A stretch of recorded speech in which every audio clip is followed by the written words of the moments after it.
Pour cette dernière journée de la 18e édition de Japan Expo, revenons sur cette activité assez récente, les workshops cosplay. Le programme était encore plus chargé que l'année dernière, les ateliers ayant lieu de 10h30 à 17h30 non-stop tous les jours.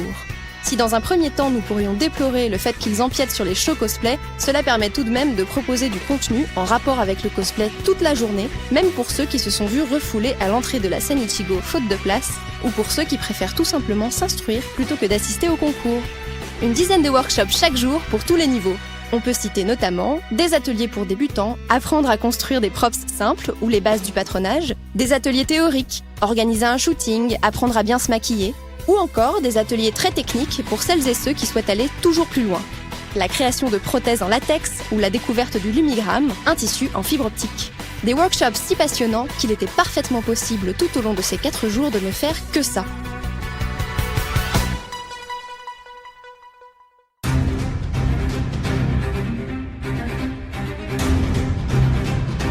Mais il y avait tout de même un événement qui pouvait faire quitter les visiteurs de la salle workshop. C'est bien sûr les présélections françaises pour l'ECG 2018. Une petite surprise attendait le public au début du concours.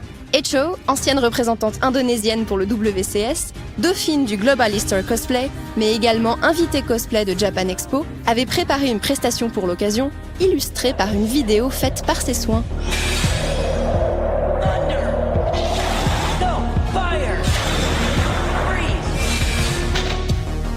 Son objectif était de montrer au public français la manière de faire des prestations de cosplay en Indonésie, et nous pouvons dire que celui-ci a été conquis. Côté concours cette année, la désertification des groupes s'est largement faite sentir avec seulement 5 participations. La pression engendrée par ce concours ferait-elle peur aux cosplayers ? Mais contrairement aux jours précédents, l'armure fait son grand retour, avec une ribambelle de costumes issus pour la plupart des jeux vidéo de Blizzard.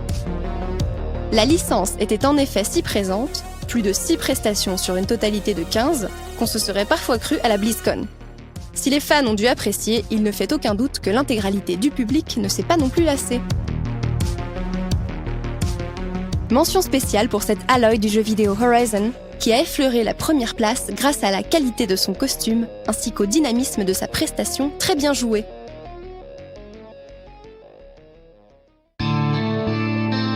Cet Arthas de World of Warcraft, quant à lui, ne s'est d'ailleurs pas gêné pour montrer à tous les férus de tissu qu'un quick change en armure était tout à fait réalisable.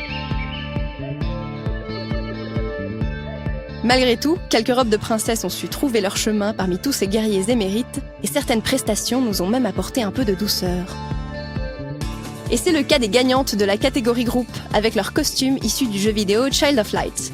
Leur complémentarité et la grâce de leurs mouvements et de leurs prestations ont su séduire le jury, qui les a désignées représentantes de la France pour la finale qui se déroulera l'année prochaine.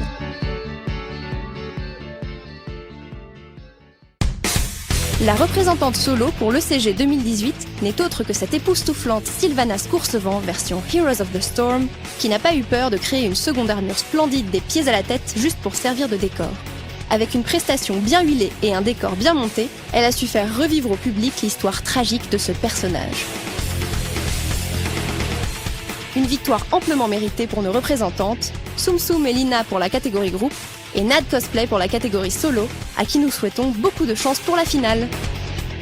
Et ainsi s'achève la 18e édition de Japan Expo côté cosplay.